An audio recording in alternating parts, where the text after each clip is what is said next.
అది మీరు అన్నట్టు ఇప్పుడు అధికారంలో ఉన్నప్పుడు శాండ్ దోసుకున్నారు, మైన్స్ దోసుకున్నారు, వైన్ దోసుకున్నారు, ల్యాండ్ దోసుకున్నారు, ప్రజల రక్తం కూడా తాగేశారు.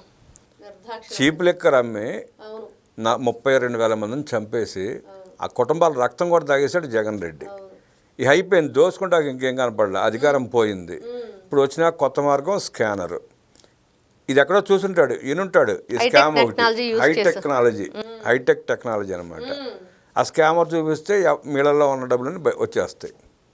గతంలో చంద్రబాబు నాయుడు గారేమో హైటెక్ సీఎం అని చెప్పేసి సైబరాబాద్ సృష్టికర్తగా ఆయన పేరు తెచ్చుకుంటే, వీళ్ళేమో చీప్ ట్రిక్స్ ప్లే చేసి ప్రజల దగ్గర నుంచి స్కానర్తో ఏ విధంగా కొట్టేయాలని హైటెక్ టెక్నాలజీతో డబ్బులు దోచుకునే దొంగలు అనమాట వీళ్ళు. వీళ్ళ ప్రయత్నం ఏంటంటే, వీళ్ళ ఉద్దేశం ఏంటంటే పార్టీ అటాక్ పుట్ట మునిగిపోయింది, బ్రతికి బట్ట కట్టే పని లేదు.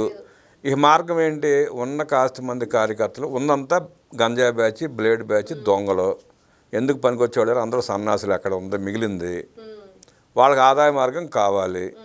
గంజాయి అమ్ముకుందామంటే ప్రభుత్వం స్ట్రిక్ట్గా ఉంది, పట్టుకుని లోపలేస్తూ ఉంది, కుదట్లా. మాదక ద్రవ్యాలు వ్యాపారం చేసే అవకాశం ఇప్పుడు అసలు లేదు, కట్టడి బాగా ఎక్కువైపోయింది. ఇప్పుడు ల్యాండ్, శాండ్, మైను, వైన్ దోచుకుందామంటే ప్రభుత్వం ఊరుకోవట్లేదు, కేసులు పెట్టి లోపలేసింది. ఇక మిగిలింది చీటింగ్, 420 పనులు చేయాలి.